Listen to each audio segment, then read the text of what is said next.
اصل محبتیں چھوڑ دی. آئے ہائے کتنی خوبصورت بات کر دیا. اور وہ تھوڑی سی محبت تھی مطلب کی, غرض کی, ان کا وہ مطلب اور ان کا وہ ٹائم, اور انہوں نے اپنی ریئل محبت جن خواتین نے ان کے ساتھ بہت اچھا ٹائم گزارا ہوا تھا. آپ یقین کریں جب عابد علی صاحب کی ڈیورس ہوئی نا تو مجھے اتنی تکلیف ہوئی, کیونکہ عابد علی صاحب کے ساتھ میں نے بچپن, آپ کو تو یاد ہوگا, میں ان کو بہت پیار بھی کرتی تھی. یاد ہے مجھے جب آپ نئی نئی آئیں تو پھر عابد علی صاحب کے ساتھ زیادہ کام کیا. جی, تو مجھے ان سے ویسے, اور ان کی مسز کے ساتھ بھی اللہ ان کو جنت میں جگہ دے, دونوں ہی اب چلے گئے ہیں, لیکن جب ان کی طلاق ہوئی مجھے بڑی تکلیف ہوئی تھی. میں نے کہا یا اللہ, اتنا خوبصورت جوڑا اور اتنی ٹاپ کی سٹار تھی, جب انہوں نے کام چھوڑا تو جب وہ اس ایج کے حصے میں پہنچی تو طلاق.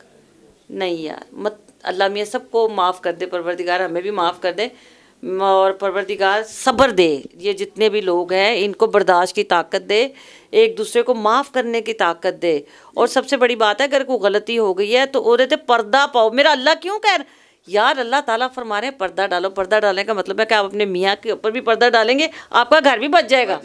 صبر کر لو, صبر, تکلیف کو سہ جاؤ, برداشت کر لو. غلطیاں سب سے ہوتی ہیں, مرد سے بھی ہوتی ہیں اور عورت سے بھی ہوتی ہیں. مرد اور عورت کی غلطیاں ازدواجی زندگی میں تھوڑا سا زہر ضرور گھولتی ہیں. اگر روبی انم صاحبہ کے بقول اگر آپ تھوڑا سا صبر کر جاتی ہیں تو پھر زندگی آسان ہو جاتی ہے. اچھا جو بہت بگڑے ہوئے ہیں نا, جو وہ جنہوں نے نہیں ٹھیک ہونا وہ آپ کو پتہ لگ جاتا ہے, اور جنہوں نے ٹھیک ہونا ہوتا ہے وہ بھی پتہ لگ جاتا ہے. اور جو ایسے لوگ بھی ہیں ہمارے ہاں, ایسے اس طرح کے بھی لوگ ہیں جو ایک ایک گھر میں دو دو بیویاں رہتی ہیں اور وہ اپنے گھر کو بڑے اچھے طریقے سے گزار رہے ہیں.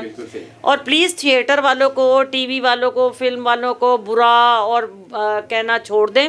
جنہوں نے رہنا ہے, ابھی ہماری ماشاءاللہ سنگیتا جی, پاکستان کا اتنا بڑا نام, اتنی بڑی ڈائریکٹر اور اتنی دبنگ خاتون, انہوں نے شادی کیا اور ماشاءاللہ اتنا اچھا کپل ہے ان دونوں کا, بڑی خوبصورت لائف گزر رہی ہے. ڈاکٹر صاحب اتنی مزے کی لائف ہے, آپ کو لگے گا لیلا مجنوں ہے یا طوطا مینا. طوطا مینا کہنا, ان کی طبیعت خراب ہوتی ہے, وہ کہتی ہیں آپ نے دوائی کھا لی, وہ ان کو پوچھتے ہیں آپ نے یہ کھا لیا, وہ کہیں گے تسی یہ نہیں کھانا, تو وہ کہیں گے آپ نے یہ نہیں کھانا, اور دونوں ایک دوسرے کے ساتھ الحمدللہ بہت خوبصورت لائف گزارے ہیں. 2025 میں شادیاں بھی ہوئی ہیں میڈم جی ہاں, تو کیا پبلک توقع رکھے کہ یہ 2025 میں شادیاں ہوئی ہیں یا 2024 میں جو ہوئی ہیں اور ابھی تک وہ قائم ہے, تو پبلک ان کو اسی نظر سے دیکھ رہی ہے کہ یہ شادیاں کیسے نبھیں گی. آپ کیا کہیں گے اس بارے میں؟ یہ پبلک ہماری ہی ہے, یہ پبلک ہمارا, چاہے دنیا میں جہاں اردو اور پنجابی سمجھی جا رہی ہے, اب تو انگلش میں بھی ہمارا انٹرویو چل رہا ہوتا ہے, تو میں یہی کہوں گی کہ دنیا تو چاہ رہی ہے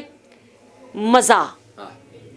کیا اس نے کیا کیا, یہ کس کے ساتھ پکڑی گئی, پکڑا گیا, اس پہ نہیں. فیمیل کتنی گندی ہے, اللہ معاف کرے.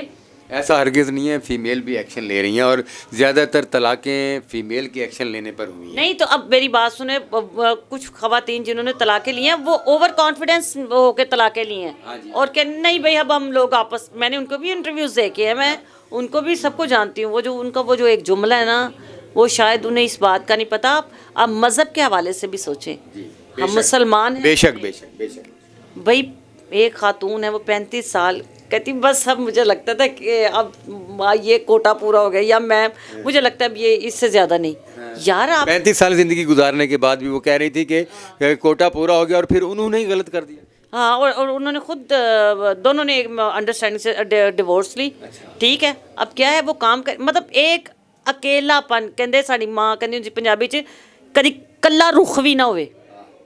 ٹھیک ہے نا, کیا بات ہے, کیا بات. تو میں یہاں یہی کہنا چاہوں گی کہ مجھ سے زیادہ بدتمیز اور مجھ سے زیادہ لاڈلی کوئی بھی دنیا میں نہیں ہو سکتی, لیکن باخدا میں نے اپنی شادی کو چلانے کے لیے ہر طرح کا کمپرومائز کیا, کرنا پڑتا ہے, ہر طرح کی محنت بھی کی ہے, ہر طرح سے قبول کیا ہے. اور یہ آپ کو بتانے کا مقصد ہے, شاید میری اس لائن سے, میرے ایک جملے سے, میری شاید دل سے کہیں بھی بات سے کسی کا گھر بچ جائے. اور برداشت اور صبر, اور ایک دن وہی شخص آپ کے قدموں میں ضرور ہوتا ہے. اور ہم وہ پاکستانی خواتین ہیں, اور خاص کر انڈیا اور پاکستان کی خواتین ہیں, ہم کبھی اپنے مزاجی خدا کو نوکر نہیں بناتی, ہم انہیں ہمیشہ بادشاہ دیکھنا چاہتی ہیں اور ان کی رانیاں بن کے رہنا چاہتی ہیں. وہ بادشاہ بھی آپ کو رانیاں دیکھنا چاہتا ہے, ہاں بے شک, اپنی ملکہ دیکھنا چاہتا ہے. اور ہم بنتے ہیں, ہماری تمنا ہوتی ہے, اور میں کہتی ہوں معافی کی رہے.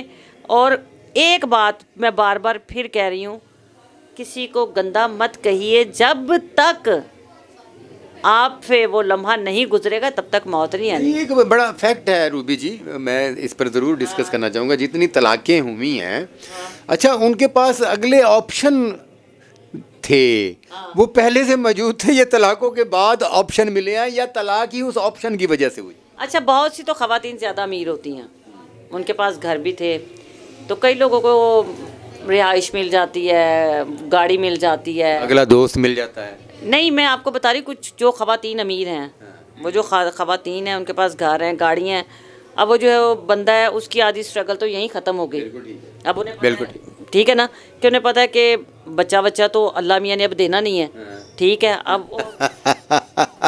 ہاں وہ ایج کے اس حصوں میں چلے گئے نا کافی بہت ساری, اور پھر وہ یہ سوچتے ہیں کہ خاتون کے یا مرد کے پہلے بچے ہیں, انہیں بچے نہیں چاہیے. مرد کی اسٹرگل آدھی یہیں ختم ہو گئی, ہو جاتی ہے. وہ کہتا ہے چلو جی اب میں نے گھر بھی نہیں بنانا اور نہ میں نے گاڑی بھی اس کی. پھر وہ جو خاتون مجھ جیسی کوئی شوخی, ہم نے اس کے کپڑے, اس کے پرفیومز, اس کا سارا خرچہ, اس کی اچھی واچ, اس کے اچھے کپڑے, اس نے پھر اپنی اسٹرگل صرف کرنی ہے پھر. لیکن ایک ایسا ٹائم ضرور آتا ہے جب اس کو ہوش آتی ہے نا تھوڑا سا جا, کیونکہ ہمارے یہاں مرد 60 سال کا بھی بوڑھا نہیں ہوتا, خاتون 40 سال کی بوڑھی ہو جاتی. بالکل صحیح. مرد 7 سال. نہیں میں اگر کام الٹ ہو گیا, آج مرد 60 سال کا بوڑھا ہو جاتا تھا, خاتون 40 سال میں بوڑھی ہو جاتی تھی. اب کیوں ہمارے شوبز کی خواتین 70 سال کی عمر میں بھی بوڑھی نہیں ہو رہی؟ ڈاکٹر صاحب میرے خیال میں ہم نے انہیں بوڑھا کر کے کیا کر لینا ہے, اللہ میاں ان کو خوش رکھے پروردگار. لیکن میں یہ بار بار کہوں گی, صبر کا دامن مت چھوڑیے, عزت سے رہیے. اور میں ان خواتین سے بھی کہنی چاہوں گی جو خود بھی طلاق لے لیتی ہیں, پھر اس کے بعد ان کی بچیاں بھی طلاق لے کے, اور پھر وہ کہتی تو کیا کریں, لوگ کون ہیں, ان لوگوں میں ہم نے رہنا ہے, انہوں نے ہمارے خوشیوں میں آنا ہے, انہوں نے ہمارے جنازوں پہ جانا ہے. یار جس کا جنازہ اچھا نہیں اٹھا نا, اس کی بھی کوئی لائف ہے. خدا کی قسم, ہمیشہ ہمارے بڑے کہتے تھے جاؤ جا کے دیکھنا ہے کسی کا جنازہ دیکھو, تب پتہ لگ جائے گا بندہ کڈا چنگا ہے. بہت شکریہ روبی جی. اور اس بات کے ساتھ پروگرام کا اختتام کریں گے, کیونکہ یہ موضوع ایسا ہے, اس پر 3 دن بولتے رہے ہیں روبی جی اور میں, تو یہ موضوع ختم نہیں ہو سکتا. اس بات پر ہی پروگرام کا اختتام کریں گے کہ روبی انم صاحبہ نے اپنی بہت ساری خوبصورت باتوں میں ایک بڑی خوبصورت بات کی ہے کہ جوڑے ایسے نہیں چلتے. 17 سال ہو گیا ان کی شادی کو, جوڑا ایسے نہیں چل رہا. کچھ مرد کی طرف سے کمپرومائز ہوتا ہے اور کچھ عورت کی طرف سے. فنکار جو ہے وہ معاشرہ اس کو کاپی کرتا ہے, اور اگر فنکار ہی شادیاں, طلاقیں, محبتیں, عشق معاشرے کو یہ سبق دے گا تو معاشرہ ہمیں کیا کاپی کرے گا. خدارا ہم صرف باہر کے ملکوں میں جا کر اپنے ملک کے سفیر نہیں, اپنے ملک اور قوم بھی ہماری فالوور ہے, اور ہمیں وہ اچھے طرح سے فالو کرے, اچھے کردار کی وجہ سے فالو کرے, اچھے کام کی وجہ سے فالو کرے. بہت شکریہ روبی جی, تھینک یو. بہت شکریہ. اپنا بہت سارا خیال رکھیے گا. اجازت دیجیے, اللہ حافظ.